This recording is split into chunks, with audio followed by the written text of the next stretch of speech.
Welcome to the intersection of technology, cybersecurity, and society. Welcome to ITSP Magazine. You're listening to a new Delta X podcast with Ellen Shu. These are conversations with changemakers, innovators, and self-starters who have made their mark on the world at a young age, breaking down the journeys of those who are changing the status quo and building the future today. Knowledge is power, now more than ever.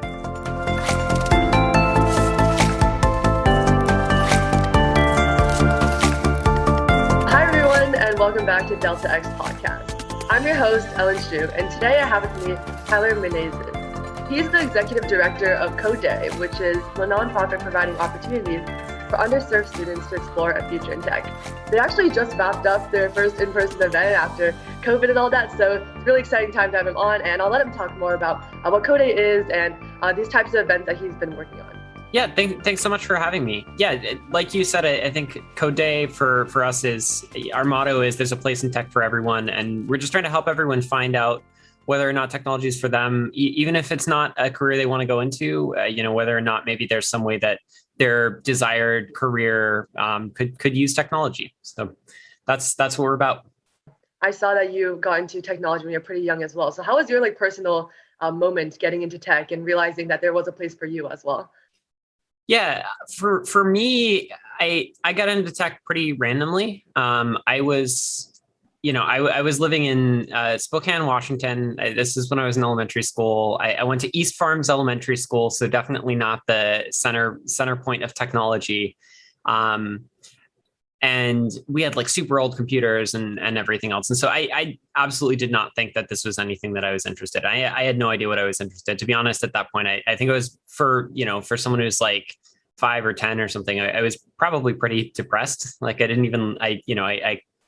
even get the motivation to go to school a lot of days. And one day I was just in a library with my family and I saw this book that had a picture of a slot machine on the front of it. And I didn't know what a slot machine was, but it looked really cool. And the book was, about how to make that. And I just thought this is the coolest thing. Oh, wow, I can make that. And so I got my parents to check out the book, and I followed the sort of tutorial. I don't remember how long it took me, probably a long time, but I ended up making, this slot machine. And that was kind of the first completely random instance that just, got me hooked on technology. And so a lot of the reason why I'm doing what I'm doing now is to try to help other people have that moment of realizing how creative it can be without having to just randomly luck into finding the right book at a library. Yeah, out of all the books, one on the slot machine. I think that's really great though, how, trying to get that moment for more people, because without that, would be a lot less people in tech. So tell me more about what led you towards your current work at CodeDay. What really brought you towards becoming executive director? Yeah, so I had been volunteering for CodeDay for a really long time, basically since the beginning. It was originally something that a friend of mine started in high school. Yeah, he wasn't actually even a friend of mine. He was a friend of a friend of a friend. And somehow when he was coming up with the idea of this nonprofit, somehow that series of connections was oh, you need to talk to Tyler. So he added me on AOL Instant Messenger, which is what everyone used back in the day. Never heard of that. Yeah. And he sent me a message and was hey, I'm starting up this nonprofit out of my basement. Do you want to help out? And so I'd been kind of a volunteer for a really long time. I dropped out of university to go start a tech startup while I was still volunteering for this nonprofit. And, again, it was still just kind of a small thing. No one was doing it very seriously. That didn't work out for a variety of reasons. But when I ended up moving back to Seattle, Edward, the person who had originally come up with the idea and who I'd known for so many years, was hey, I'm thinking of dropping out of university to work on this CodeDay thing full time.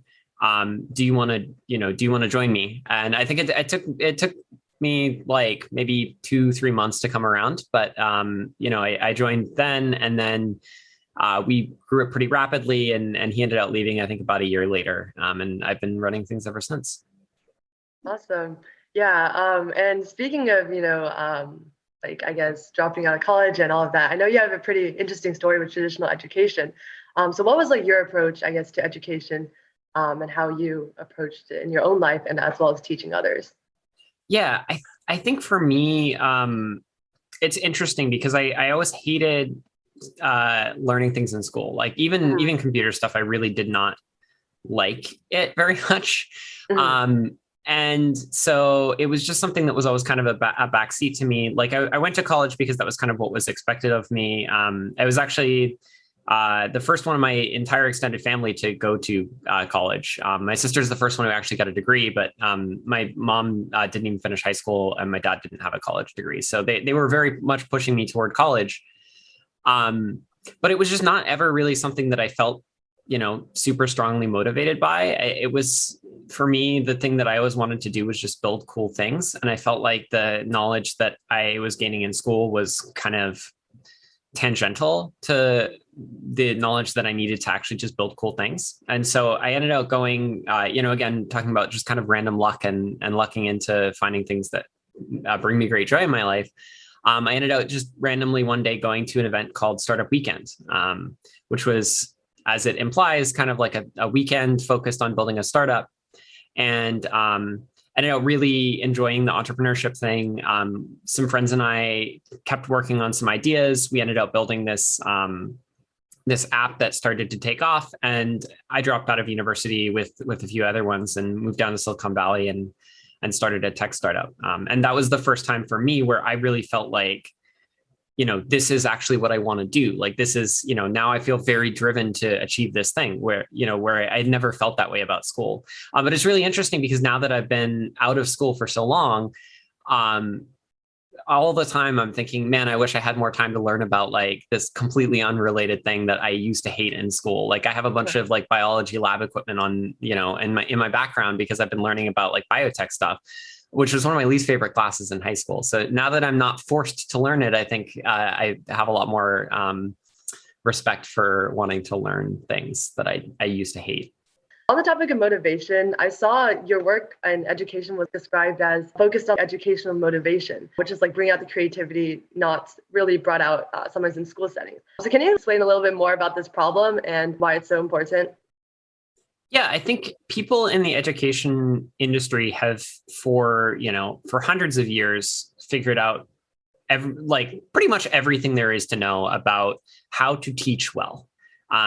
That's not to say that there's not things that could be improved, as we've gained technology and stuff like that, there's still a ways to go. But you can imagine we're probably 90% of the way there to like perfection in terms of how we teach things, writing classes, writing workshops, that sort of thing. But very few people have focused on how to actually get students motivated to want to learn things. And from my experience personally, and from a lot of the students I've worked with, like when people are motivated to learn something, when they really want to learn it, they just absorb the information a lot more. And it doesn't even matter if you have someone who's teaching it well, because if not, they'll go out and, they'll do the research themselves. And so for CodeDay, we kind of stumbled into this field because we were just trying to get people to go to our event. But the very first CodeDay, we ended up doing a lot of marketing to people who were kind of more creative, artsy folks. And we realized that by bringing them to the event, they actually, became very motivated to learn more about technology because they realized they could do really cool creative art stuff with technology. And so that's kind of where we've taken it, is just said, okay, well, schools are amazing at teaching. Generally, pretty amazing at teaching, right? Like they have all of the research behind that, but they're not necessarily the best in the world at getting students excited to learn something. And so for CodeDay, what we've always really tried to do is to just ignore the formal stuff. We only have one official workshop that we teach, and it's just kind of the basics to get beginners up to speed. But everything else is all about, enabling individuals to pursue their own creativity and take things where they want to take them. And our end goal, for a class, usually people are saying by the end of this lesson, students will be able to, X, Y, Z. For us, we're just saying by the end of CodeDay, we just want the students to be, to continue to learn. We don't necessarily care what they've taken out of it, as long as they continue to learn. That's what matters. And I think it's really interesting. I still don't know a ton of people doing work in this space. There's some research, but I don't know a lot of schools or anything that have adopted this mentality of like, we really need to help motivate the students rather than trying to convey specific lessons. But I think there's a lot to be gained there. Yeah, I completely agree with that. Like, I'm currently in a school like AP Computer Science class, and even though it is a lot more project-based nowadays, which is really great, it's still like focused on, oh, how are these meeting like the College Board topics, or like what are these certain milestones or like quantitative things that students can gain out of it, more so than just like wanting to continue it outside of class. No, I used to teach a class at a high school that we called the class Projects in Computer Science. And the idea was for people who take an AP, they could just do any project that they wanted for a year. Oh, and wow. they would have to pitch it, and there'd be some assignments that they'd have to finish because it's still school and we still have to evaluate them on something. But it was amazing to see that by the end of the year, we had a few mentors that would come in the morning. This is like a first period class, so we had entirely industry folk, and we had mentors who'd come in, and by the end of the year, the students who are high school students would be more of an expert in some small niche part of whatever they were working on than any of us who'd been working in the industry for however many years. So it was really, really cool to see what students can do when you give them a little bit more of a project focus. That's amazing. Yeah, that sounds like a really cool class, and I wish more people had that option at high schools as well. But when you're focusing on, I guess, like when CodeDay is focusing on like bringing out this creativity in students, what have you found through like your years working in CodeDay is like one of the best like formats, or what's the best way to like stimulate this creativity within these types of coding events? Yeah, I think that there's there's a lot that goes into it, and there's a lot of small things that you wouldn't necessarily think of. The biggest difficulty for us is actually getting students to feel comfortable expressing their own creativity. Even artistic students, I think people are very afraid to say, this is what I want to make, because they think their idea is not good enough, or just so many years of being in school and being told like, you study this thing and then you know how to do it, and then you take the test and you prove you know how to do it, really makes it difficult for us to have students come into this venue and say, here's an idea that I want to make, I don't know how to do it. So the most difficult parts of it for us are actually kind of reversing that programming from school a little bit, and making them feel comfortable to express their ideas and to brainstorm and to be creative. And we just do a lot of like icebreakers and silly activities and like kind of fun things just to keep their mind off of it, so that they feel as much as possible that it's not like a school, and start to feel a little bit more like we're just some friends that they want to hang out with and do cool stuff. But I mean, the format of the event is very much like, we try to make them comfortable. They pitch some ideas for things they want to make. And then we, our volunteers and our mentors just help them take their ideas to fruition. And then the other difficult part, again, is because people are so used to being evaluated from tests, people at the end of it will think, oh, well, I didn't quite achieve everything I had set out to, so my game is a failure and I need to, go home and cry. And like, so the other thing is like, we have to really do a lot to really show the students that like, no, like, you don't have to achieve exactly what you set out to. You don't have to be perfect.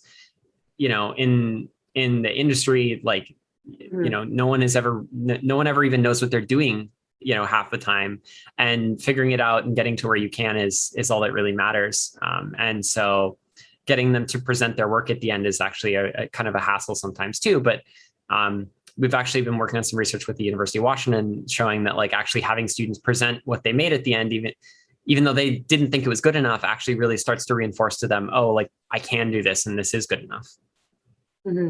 Yeah, and it seems like even some of the things you're doing is not just preparing students for like getting into tech or like getting them exposed to tech, but also like just their future careers as well, because there's a lot of things about like the mindset that you get during school that doesn't necessarily like transfer perfectly into the real world. But like by showing these ideas and by like telling people that their ideas and their projects do have like meaning and matter to people, I think that really prepares them also for like even just pursuing any career, even if it's not in computer science.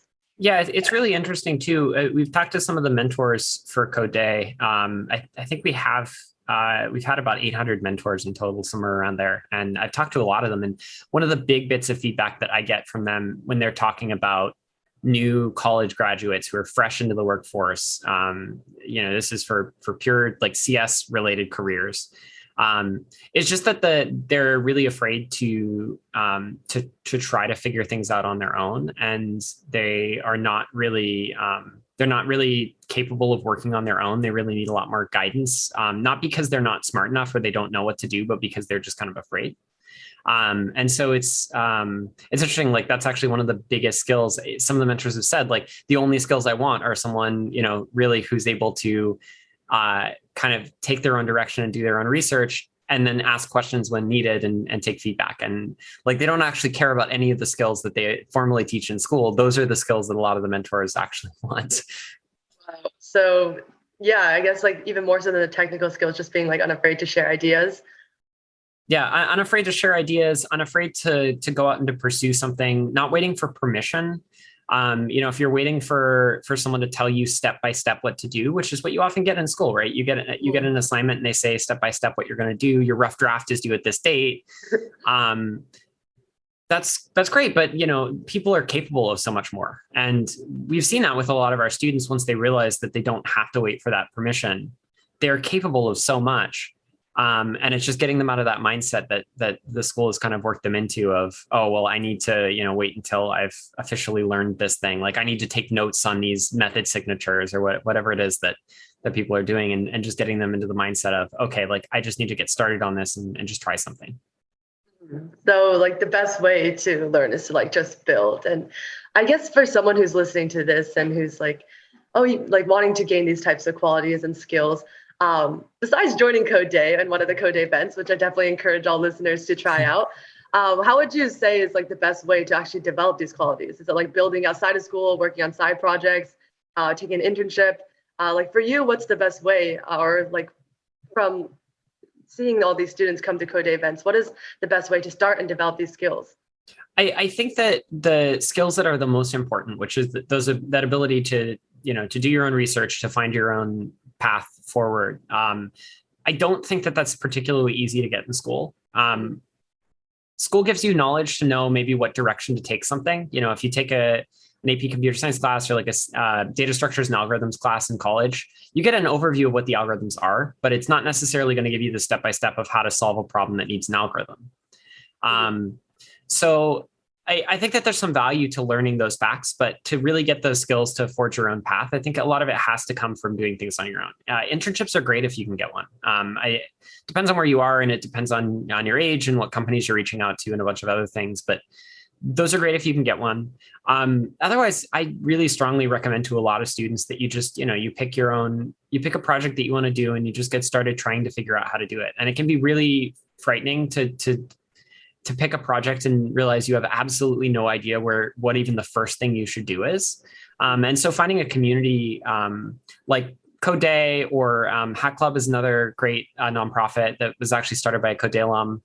And there's a few others, but finding a community of people who can maybe give you some pointers just on where to get started, but not taking it so far as to be step by step, just like, here's a general direction to get started with. I think making that first step is often the most difficult part. And I've seen people try to avoid doing it a ton. We had a student once in a community that I was a part of who, like, the first thing that they wanted to do was learn to type faster because they figured, that was an important thing so that they could write their code faster. And it's like, the most important thing is actually just get started on the code somehow. And if you don't know how, find someone who can give you a pointer. And once you have taken that first step on your own project, I think it's way, way easier to just continue from there. It comes very naturally to a lot of people. Yeah. So I guess like taking that first step, and I see CodeDay as well, like kind of bringing down that activation energy to get started, because a lot of times it's like thinking you're not good enough, or like thinking it's too hard, or you're not ready, you're not old enough, you don't have enough preparation in school or anything like that to get started. But yeah, I guess the most important lesson is just if you get started and you end up like liking it, that first step is actually the hardest. Yeah, it absolutely is. And CodeDay is not about we don't give anyone any new skills really. All we do is we give them the permission to go out and try something that they wouldn't otherwise have tried. And I don't think this is unique to coding, right? I mean, I'm sure it was the same for starting this podcast. Like the most difficult part is probably recording the first episode. And then from there, it's just incremental, progress. There's a lot of misconceptions as well as like what a future in tech could look like. Like a lot of people, they envision someone just like typing away all day at like their computer, or just some more like traditional jobs. But for you, what are like the possibilities of what a future in tech or like a career in tech could look like? I think that for me personally, I have never enjoyed that part of like sitting at your computer and typing on the screen. That's the least exciting part of it. There are some people for whom the actual computer science part of it is very exciting on its own, and they just like writing the code. But I think for a lot of us, it's about the ability to do something creative, and to do, to bring a new idea that you have in your head out into the world.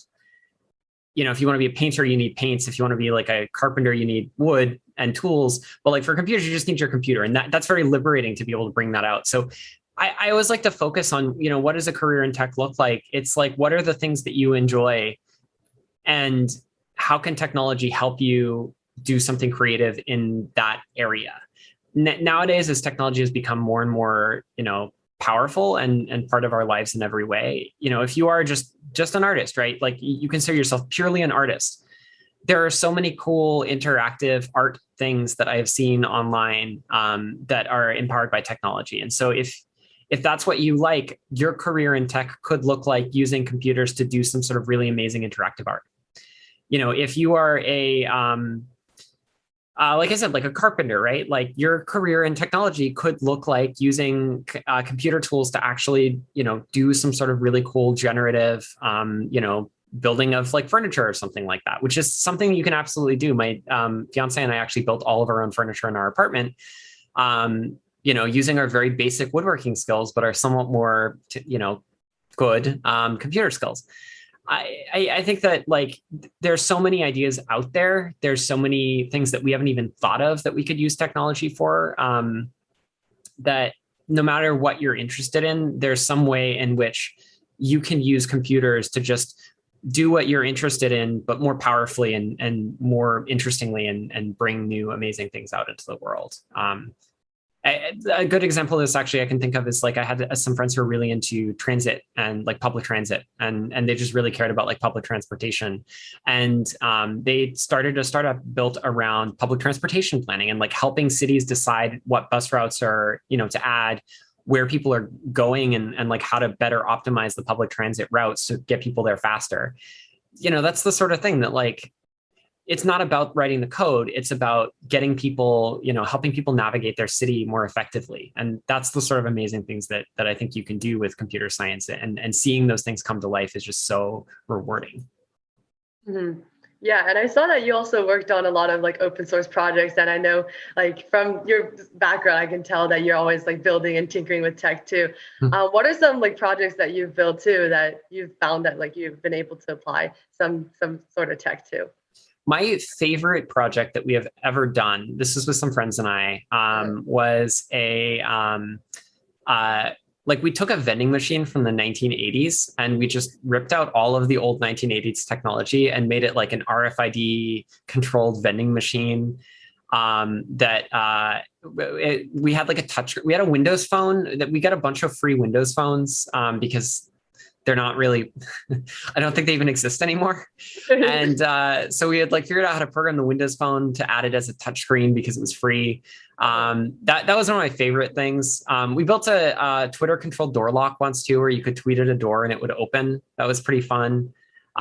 We built the world's first robotically controlled pipe organ and the world's first PVC pipe organ, which is a bad idea. It turns out PVC pipes are not very easy to keep in tune, but the world's first robotically controlled pipe organ at the time, this is like 10 years ago. Those are some of my favorite projects that I think I've done. But I don't know, there's lots of small things just every day that are useful, automating how things work in my apartment or things like that. Yeah, I have to ask too, how do you come up with these ideas? Like the PVC pipe organ, I've never heard of that one before.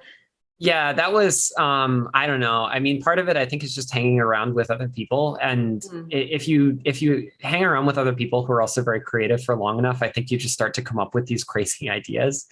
Um, we had some friends. This was like way back in the early days of CodeDay. At the time, we were called Student R&D. Like we had some people who built like a plasma speaker, which is kind of like, lightning produces thunder. But if you just have a lot of lightning really fast, you can use the thunder to produce music.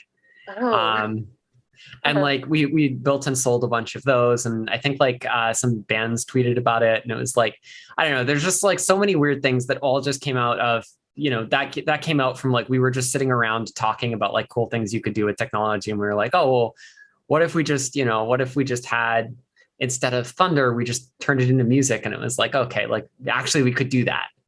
um yeah, just hanging around with cool people, I think, is a good way to come up with a lot of these ideas. Yeah, that's super amazing. And I think a lot of these also sound like just things that you do out of wanting to have some fun and not really anything like serious, like you mentioned, like for a school like project or doing something completely like, I guess, novel or like very typical, like something that might be like useful in the world, like a productivity tool or something like that. I think sometimes those ideas of just having fun are some of the best ideas. Yeah, absolutely. And a good place to find people like that to come up with these just fun ideas with is, again, online communities like CodeDay or Hack Club. There's also, most cities have a place called like a makerspace or a hackerspace, which is actually what CodeDay originally started out trying to do, was be a hackerspace for students. Mm-hmm. Um, and a lot of those are just cool places where you can kind of go and hang out. They have usually a bunch of interesting tools, but also focus on programming as well, and just cool people show up there and have interesting ideas, and those are really great places to go hang out as well. Mm-hmm. And for someone listening to this podcast and maybe they didn't get into computer science yet, maybe they're thinking of taking the first step, would you say that like everyone should at least try to learn how to code, or is there some people for which you would say um, like coding might not be for them, or is coding for like everyone, in your opinion?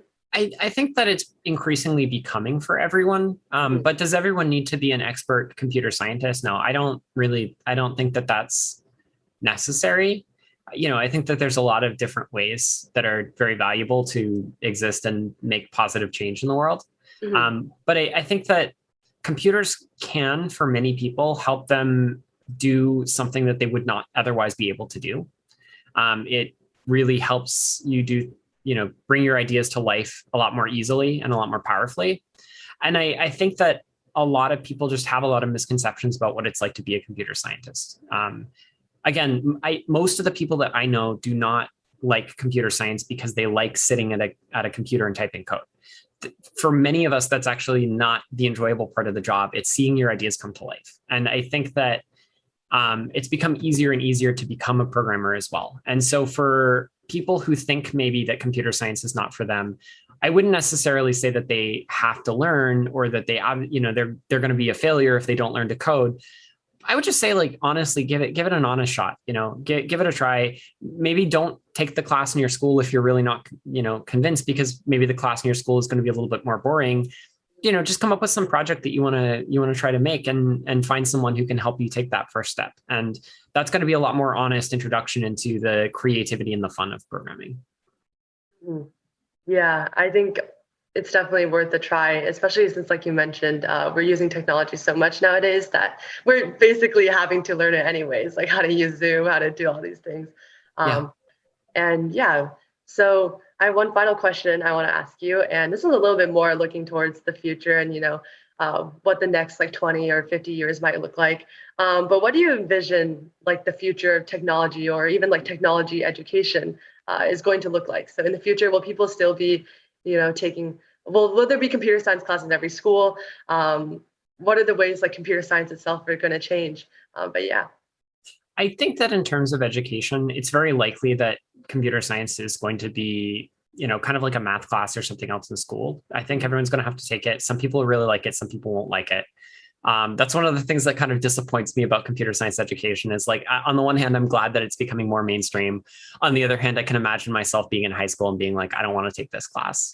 Um, Mhm. so I think that's got some positives and negatives. One of the really big advantages, I think, of as computer science becomes more and more prevalent, and schools and districts and states and countries are starting to require every student to learn the basics, is I think we're going to start to get a lot more diverse set of ideas.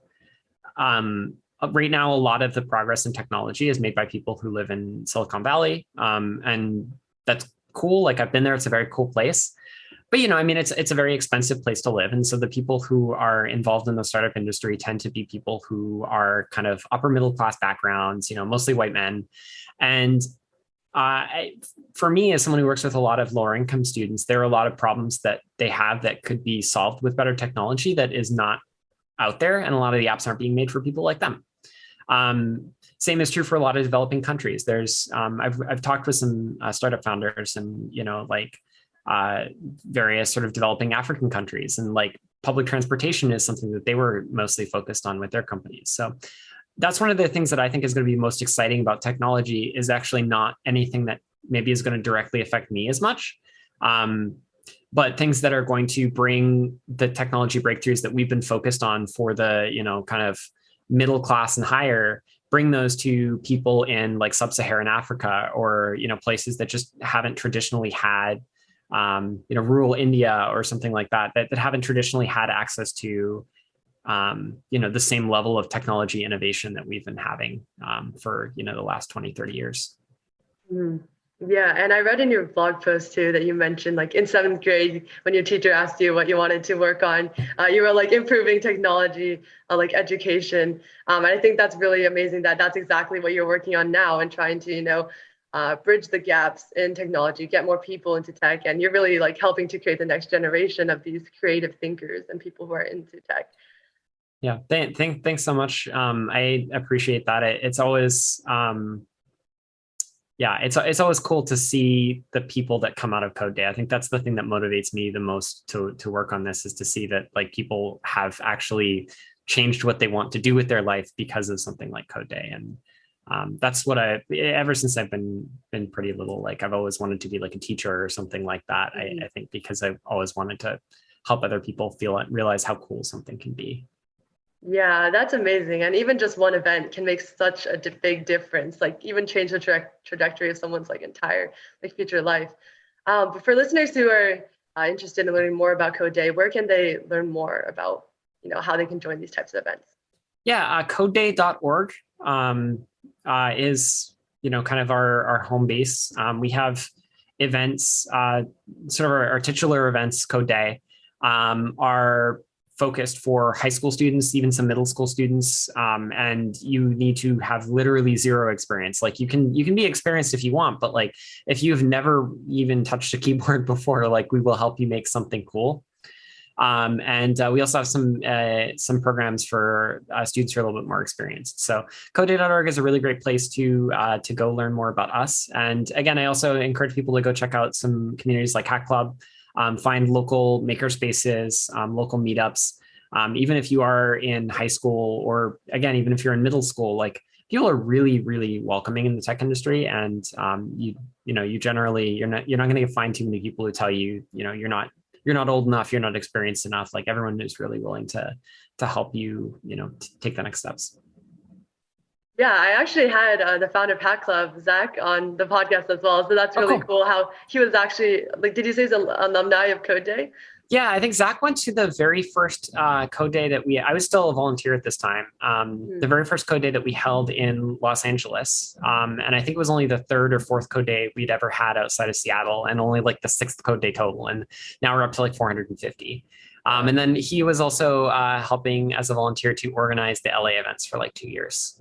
So yeah, very, very cool. Yeah, that's awesome. But yeah, it's great to see how there's so many different communities, and there's really like so many different ways that people can start to feel like they're a part of this community and get into tech. But yeah, I'll link down below in the show notes the link to CodeDay and also social medias where you can find out more about how to join these types of events.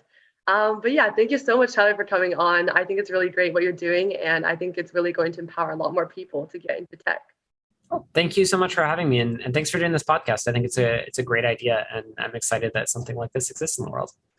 Thank you so much. Yeah, I really enjoy having these conversations and also sharing your story. I think it's important for people to understand like the different possibilities and the non-traditional paths that they can gain from these sorts of fields and these sorts of things and creative thinking they can do.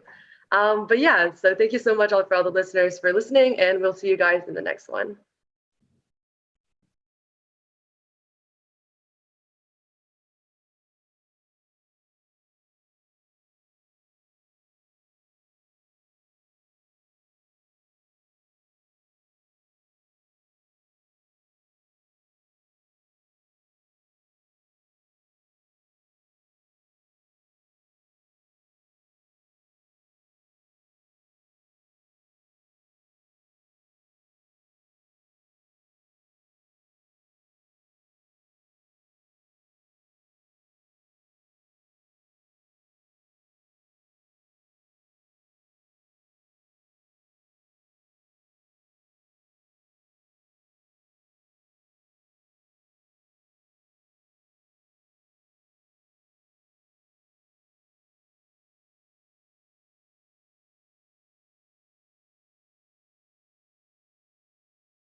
We hope you enjoyed this episode of Delta X Podcast with Ellen Shu.